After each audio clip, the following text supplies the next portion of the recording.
नमस्ते दोस्तों, welcome back to our channel. आज हम सच्ची घटना पर आधारित 2022 की डम मनी नाम की एक ड्रामा से भरपूर मूवी को एक्सप्लेन करेंगे, जो शॉर्ट सेलिंग की कॉन्सेप्ट को दिखाती है।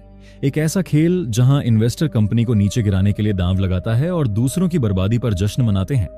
अगर आप शेयर मार्केट से जुड़े हुए हैं तो ये मूवी आप जरूर देखें। और दोस्तों, शुरू करने से पहले आपसे एक रिक्वेस्ट है कि आपको वीडियो कैसा लगा कमेंट और वीडियो को शेयर करना मत भूलिएगा। कहानी की शुरुआत में हम एक आदमी को देखते हैं जिसका नाम है केथ गिल। एक आम आदमी जो ब्रॉक्टन मैसाचुसेट्स में रहता है, जिसका एक सुंदर सी बीवी है जिसका नाम है कैरोलाइन गेल, और उनका एक छोटी सी बच्ची भी है। दिन में वो एक फाइनेंशियल फर्म में काम करता है, एक ऐसी नौकरी जिसमें शायद उसको उतना मजा नहीं आता। लेकिन असली कीथ तो शाम को अपने घर के बेसमेंट में जिंदा होता है। बेसमेंट में उसका एक सेटअप है जहां से वो यूट्यूब वीडियो बनाता है और रेडिट पर पोस्ट लिखता है। वह ऑनलाइन रोरिंग किटी के नाम से मशहूर है और यूट्यूब और रेडिट पे एक फोरम भी है जिसका नाम है r wall street bets, in short WSB। वहां उसका यूजर नेम है डीप वोटिंग वैल्यू। नाम थोड़ा अजीब है, लेकिन वहां सब ऐसा ही चलता है। अब कीट का फंडा यह है कि वो एक कंपनी के शेयर पर बहुत ज्यादा बुलिश है। मतलब उसको लगता है कि इस कंपनी के शेयर का भाव बहुत ऊपर जाएगा, और वो कंपनी है गेमस्टॉप GMI। गेमस्टॉप, जहां से लोग कंप्यूटर के आइटम, वीडियो गेम की CD, माउस और भी बहुत कुछ खरीदते थे। आजकल तो सब ऑनलाइन ऑर्डर करते हैं, तो कंपनी का फाइनेंशियल कुछ ठीक नहीं है। बहुत से फाइनेंशियल एक्सपर्ट्स जो वॉल स्ट्रीट पर बैठे ये सोचते हैं कि गेमस्टॉप तो अब डूबने वाली कंपनी है, तो इसलिए वो लोग गेमस्टॉप के शेयर्स को शॉर्ट कर रहे थे। जिन लोगों को पता नहीं, मैं उन लोगों को बता दूं।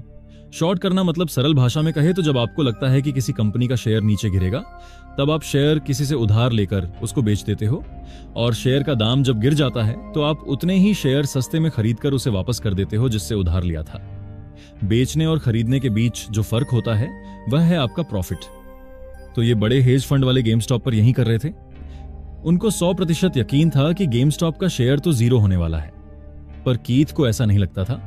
उसको गेमस्टॉप की फाइनेंशियल्स और उसकी लीडरशिप में जो बदलाव आ रहे थे, जैसे च्यूई के फाउंडर रायन कोहेन का इन्वॉल्वमेंट, इन सब में पूरा भरोसा था। उसका मानना था कि गेमस्टॉप को लोग जितना बुरा समझ रहे हैं उतनी बुरी कंपनी वो है नहीं।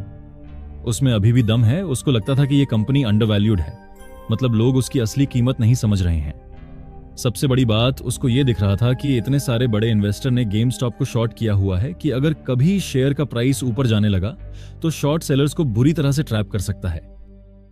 तो कीथ ने अपनी सेविंग्स से गेमस्टॉप के शेयर खरीदे, और सिर्फ शेयर ही नहीं बल्कि गेमस्टॉप के ऑप्शंस भी खरीदे, जो रिस्की है, पर प्रॉफिट बहुत ज्यादा होता है इसमें, और लॉस भी। आपको तो पता ही होगा अगर आप शेयर मार्केट से जुड़े हैं। ये सब वो अकेला चुपचाप नहीं कर रहा था, बल्कि अपने सारे एनालिसिस, अपनी सारी होल्डिंग्स, सब कुछ अपने यूट्यूब चैनल पर लाइव स्ट्रीम में और रेडिट के वॉल स्ट्रीट बेट्स फोरम पर नियमित अपडेट के साथ और ऑनलाइन शेयर कर रहा था। वो स्क्रीनशॉट डालता है जिसमें हम देखते हैं शुरू में उसने GME में $53,000 का इन्वेस्टमेंट किया था। दूसरी तरफ उसकी वाइफ कैरोलाइन इस बारे में थोड़ा टेंशन में रहती है। उसे लगता है कि अपने परिवार की सारी सेविंग्स वह एक ऐसी कंपनी में लगा रहा है जिसको सब लोग डूबती हुई जहाज की तरह मान रहे थे। वो कीथ को सपोर्ट करती है, लेकिन उसके मन में थोड़ा डर भी बना हुआ था। आखिरकार यह स्टॉक मार्केट है। कीथ का छोटा भाई केविन, जो थोड़ा अजीब है, वह सोशल मीडिया पर फालतू वीडियो बनाता रहता है। उसने भी कीथ के कहने पर GME में इन्वेस्ट किया था। खैर, अब हम गेब प्लॉटकिन नाम के एक अरबपति को देखते हैं, जो वॉल स्ट्रीट के बड़े लोगों में से एक हैं, जो मेलविन कैपिटल नाम के एक बहुत बड़े हेज फंड का बॉस है। हेज फंड मतलब एक ऐसी कंपनी जो अमीर लोगों या इंस्टीट्यूशंस का पैसा लेकर उसे बाजार में निवेश करती है ताकि ज्यादा से ज्यादा मुनाफा कमाया जा सके। उसकी कंपनी ने गेमस्टॉप को बहुत बड़े स्केल पर शॉर्ट किया है। उसको तो गेमस्टॉप का नाम सुनने में ही हंसी आती है।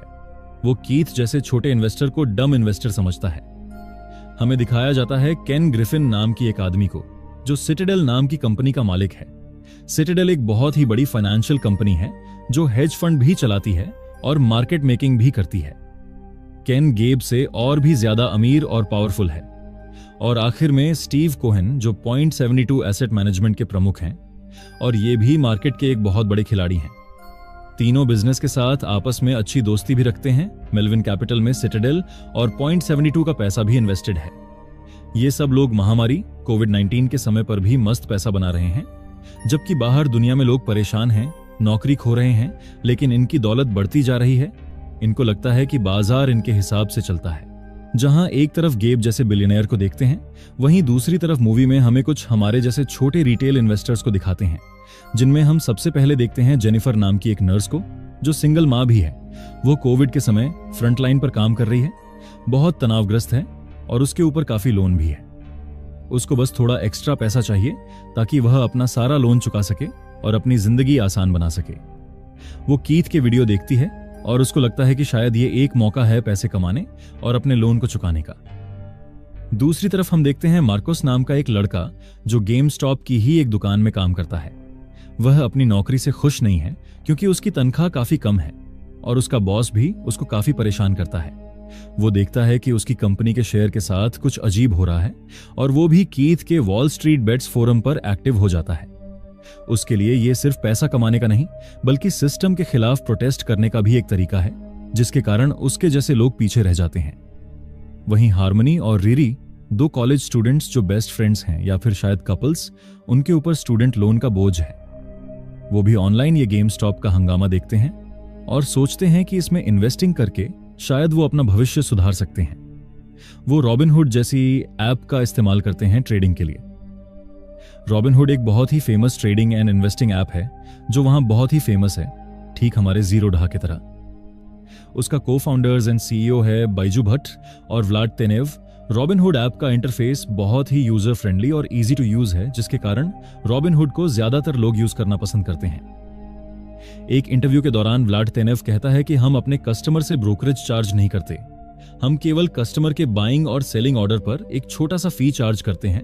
हमारा सिर्फ यही मकसद है कि ज्यादा से ज्यादा ट्रेडर हमारी एप्लीकेशन से जुड़े। इंटरव्यू के दौरान उनसे पूछा जाता है कि क्या उनके साथ कोई बड़ी फंड हाउस या कंपनी जुड़ी है, तो गलती से बाइजू भट्ट के मुंह से केन ग्रिफिन की कंपनी सिटाडेल का नाम निकल जाता है, लेकिन तभी व्लाड तेनेव उसकी बात को काटते हुए इस बात से मना कर देता है। खैर, ये सब लोग अलग अलग शहरों में अलग अलग जिंदगियां जी रहे हैं, लेकिन उनको एक चीज जोड़ती है, internet, Wall street Bets forum और कीथ की एनालिसिस पर भरोसा। वो लोग देखते हैं कि कीथ ना सिर्फ जीएमई पे बुलिश है, बल्कि वो अपना पूरा पैसा अपनी स्किन इन द गेम लगा रहा है। वो रोज अपडेट करता है, चाहे मार्केट ऊपर जाए या नीचे। इससे लोगों का उसके ऊपर भरोसा बढ़ता है। WSB फोरम एक अजीब सी जगह है। यहां लोग फाइनेंस की बातें करते हैं, लेकिन एकदम अलग अंदाज में।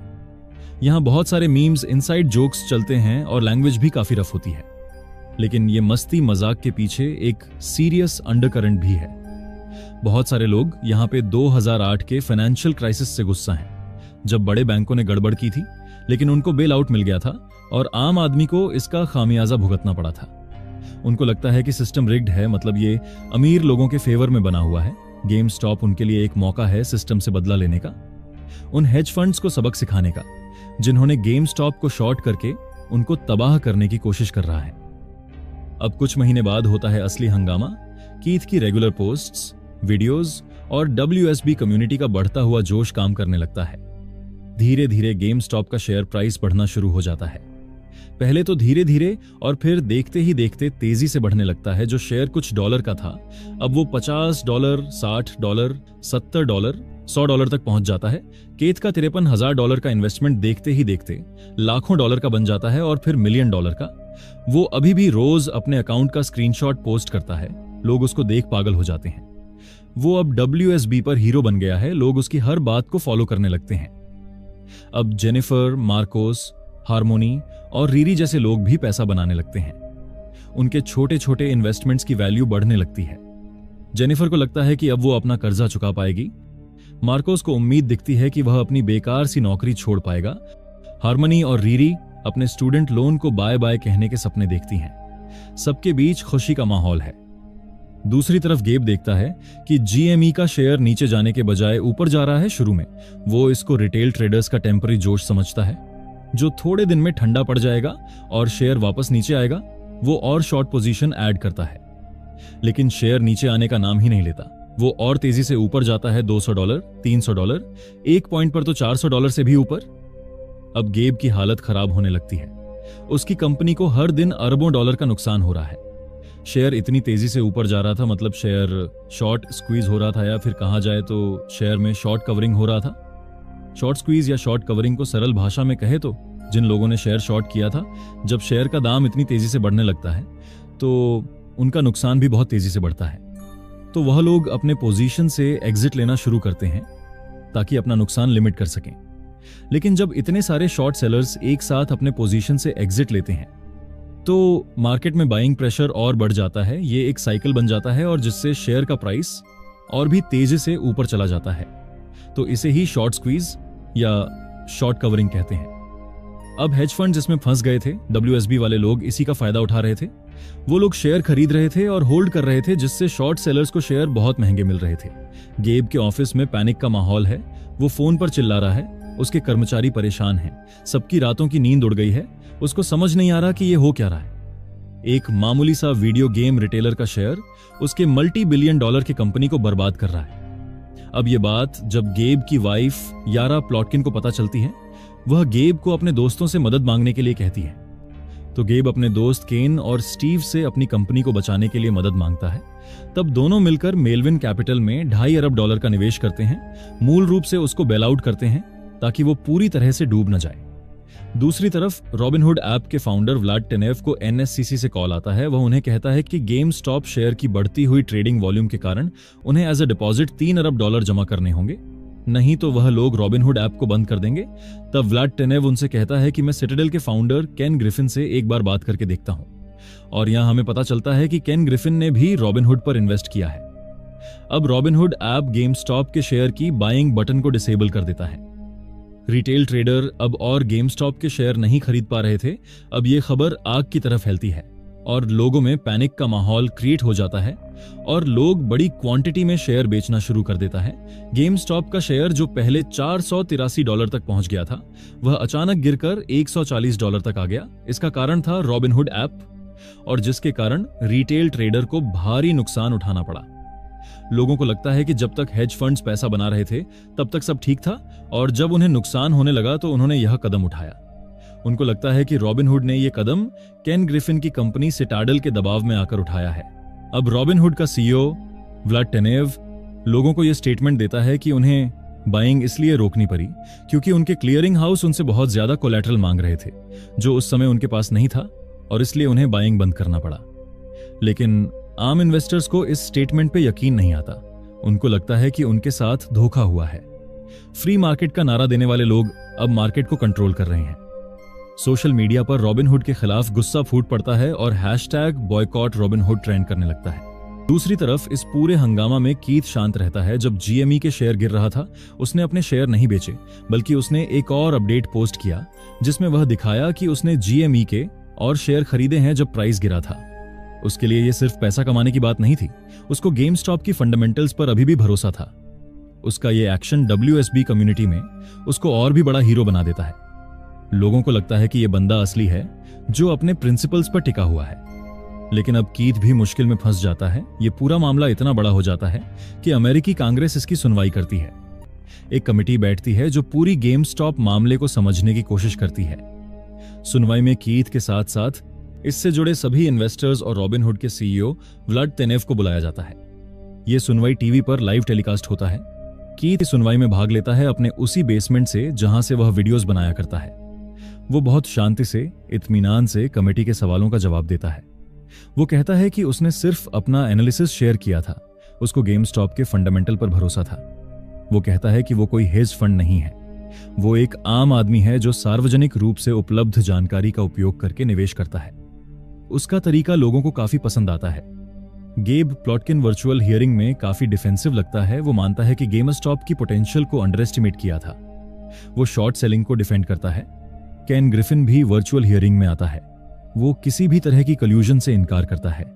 वो कहता है कि सिटाडेल ने रॉबिनहुड पे कोई दबाव नहीं डाला था बाइंग रोकने के लिए। वो रॉबिनहुड के PFOF मॉडल को भी डिफेंड करता है। व्लाड टेनेव फिर से वही एक्सप्लेनेशन देता है कि रिस्क मैनेजमेंट और क्लियरिंग हाउस की कैपिटल रिक्वायरमेंट्स की वजह से बाइंग रोकी गई थी। उससे काफी सवाल पूछे जाते हैं। अब कुछ दिन बाद हम देखते हैं कि केथ ने GME में निवेश करके काफी पैसा बनाया, लाखों डॉलर। लेकिन उसने अपनी जीवन शैली में कोई बड़ा बदलाव नहीं किया। वो अभी भी उसी घर में रहता है और शायद अब YouTube वीडियो नहीं बनाता। वो थोड़ा ब्रेक लेता है। उसके खिलाफ जो जांच चल रही थी, उनका क्या हुआ? ये फिल्म में स्पष्ट रूप से नहीं दिखाई, लेकिन वो बड़ी मुसीबत से बच गया। गेब प्लॉटकिन को इतना भारी नुकसान हुआ कि मेलविन कैपिटल कुछ समय बाद बंद हो गया। गेब को व्यक्तिगत रूप से बहुत नुकसान हुआ।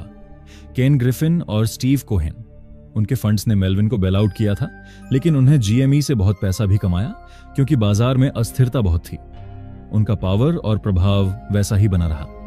रॉबिनहुड ऐप को बहुत नेगेटिव पब्लिसिटी मिला, मुकदमों का सामना करना पड़ा और उनकी प्रतिष्ठा को धक्का लगा, लेकिन कंपनी चलती रही। व्लाड टेनेव सीईओ बने रहे। जेनिफर ने जीएमई से कुछ पैसे कमाए, जिससे वह अपना थोड़ा बहुत लोन कम किया, लेकिन वह अमीर नहीं बन गई। वो अभी भी अपनी जिंदगी में संघर्ष कर रही है, लेकिन थोड़ी बेहतर स्थिति में है। मार्कोस भी जीएमई से पैसा बनाया और आखिरकार अपने गेम स्टॉप की नौकरी छोड़ दी। वो खुश है कि वो उस जगह से निकल गया।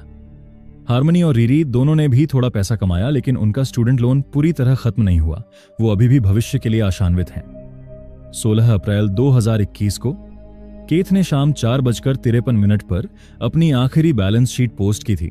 उस वक्त उसकी नेट वर्थ $34 मिलियन थी। उसके बाद से कीथ ने पब्लिक लाइफ से दूरी बना ली है, लेकिन उसकी शुरुआत की गई ये मूवमेंट अब भी जिंदा है। अब वॉल स्ट्रीट इंटरनेट को खंगालती रहती है ताकि किसी भी शॉर्ट स्क्वीज की जानकारी पहले ही मिल सके, और यहीं पर यह मूवी समाप्त होती है। जुड़े रहने के लिए धन्यवाद। अगर आपको वीडियो अच्छी लगी हो तो लाइक, शेयर और नए हैं तो सब्सक्राइब करना ना भूले। मिलते हैं अगली बार और एक रोमांचक कहानी के साथ।